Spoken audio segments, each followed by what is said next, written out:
Assalamualaikum warahmatullahi wabarakatuh. Halo semuanya, perkenalkan nama saya Iza Aulia Fahira dengan NIM 2430103024 dari Prodi MPI 3 kelas A. Saya akan menjelaskan 12 materi manajemen perkantoran dan ketatausahaan. Selamat menyaksikan. Baik, materi yang pertama adalah konsep etika dan akhlak dalam manajemen perkantoran. Etika adalah norma atau aturan moral yang bersumber pada ajaran Islam.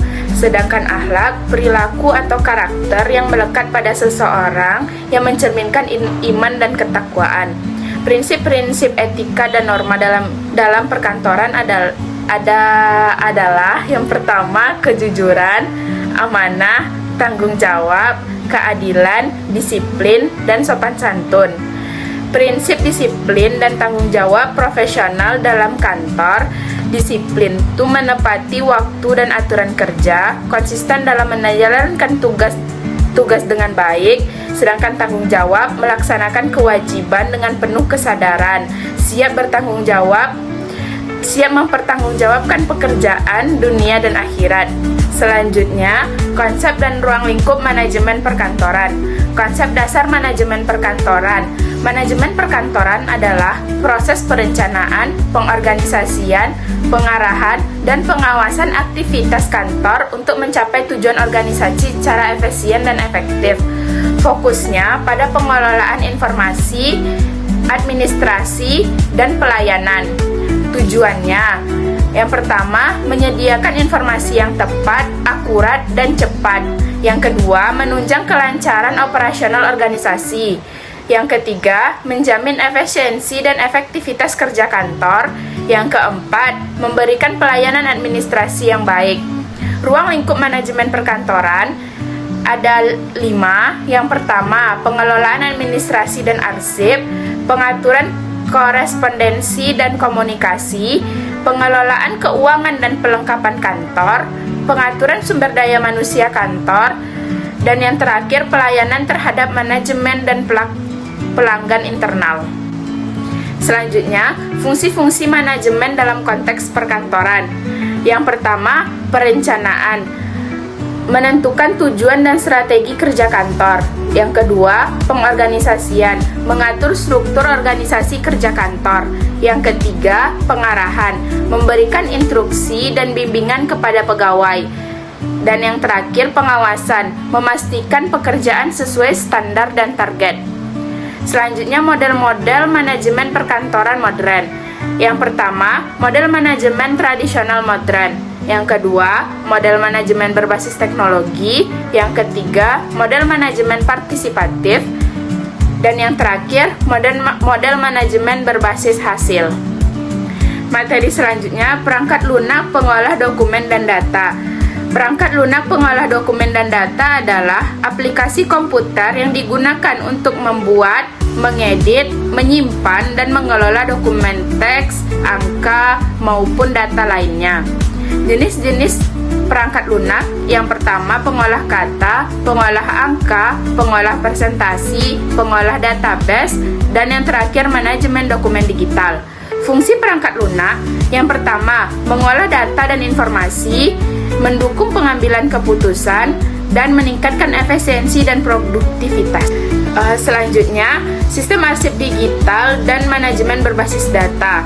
Sistem arsip digital dan manajemen berbasis data adalah cara menyimpan, mengolah, dan mengakses dokumen atau data dalam bentuk elektronik dengan bantuan komputer dan teknologi informasi. Tujuan dan manfaatnya adalah mempermudah pencarian dan pengambilan dokumen, menghemat ruang penyimpanan, dan meningkatkan keamanan dan kecepatan akses data. Jenis-jenis arsip data, yang pertama, arsip teks, arsip multimedia, arsip data elektronik. Materi selanjutnya, identitas masalah dan teknik analisis akar masalah. Identitas permasalahan dalam perkantoran merupakan langkah awal dalam meningkatkan efektivitas kerja suatu organisasi. Dilakukan dengan cara menemukan kendala yang muncul dalam kegiatan administrasi. Teknik analisis akar masalah yaitu untuk mengetahui penyebab utama dari permasalahan. Metode yang digunakan pada umumnya menggunakan metode 5 whys dan fishbone diagram. Penentuan faktor penyebab utama. Proses ini dilakukan setelah analisis akar masalah. Cara menilai setiap faktor adalah menentukan mana yang memiliki dampak terbesar. Teknik supervisi staf dan penyusunan instrumen evaluasi kerja. Yang pertama, teknik supervisi staf administrasi. Cara memantau dan membimbing staf agar kerja sesuai standar. Yang kedua, penyusunan instrumen evaluasi kerja. Membuat alat ukur untuk menilai hasil kerja staf secara objektif. Yang ketiga, metode pengawasan dan pembinaan. Metode pengawasan meliputi pengamatan langsung, supervisi rutin, dan penggunaan laporan kerja untuk memastikan tugas berjalan sesuai standar. Yang keempat, implikasi dan monitoring evaluasi kerja. Implikasi adalah dampak yang timbul dari hasil penilaian kerja. Baik, materi selanjutnya, komunikasi efektif dalam konteks perkantoran. Yang pertama, teknik komunikasi di kantor. Gunakan bahasa yang jelas dan mudah dipahami. Dengarkan secara aktif dan berikan respon yang tepat. Perhatikan sikap dan bahasa tubuh. Yang kedua, prinsip komunikasi efektif. Kejelasan, ketepatan, kesederhanaan, keterbukaan, kesesuaian, kesopanan, dan yang terakhir feedback. Media komunikasi perkantoran. Media tertulis seperti surat, memo, dan lain-lain. Yang kedua, media lisan seperti rapat, telepon, dan lain-lain. Yang ketiga, media elektronik dan digital seperti chat, video, dan lain-lain. Dan yang terakhir, media nonverbal seperti bahasa tubuh. Materi selanjutnya, korespondensi resmi dan etika berkomunikasi. Korespondensi adalah merupakan bentuk komunikasi tertulis yang penting dalam perkantoran untuk menyampaikan informasi secara formal dan terstruktur.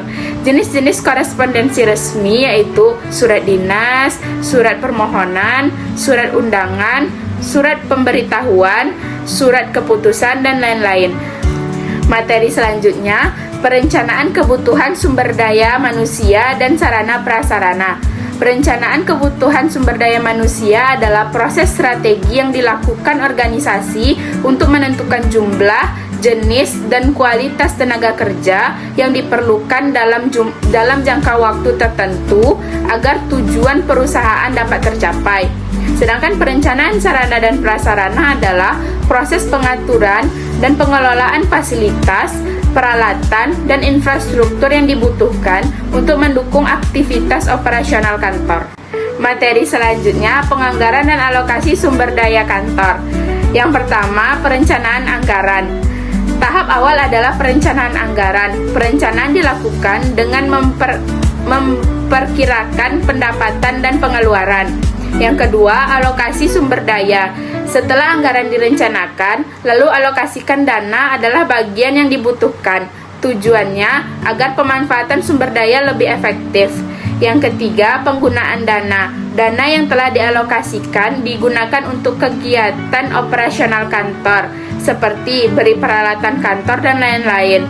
Dan yang terakhir, pengawasan dan evaluasi. Lakukan pemberitahuan terhadap penggunaan anggaran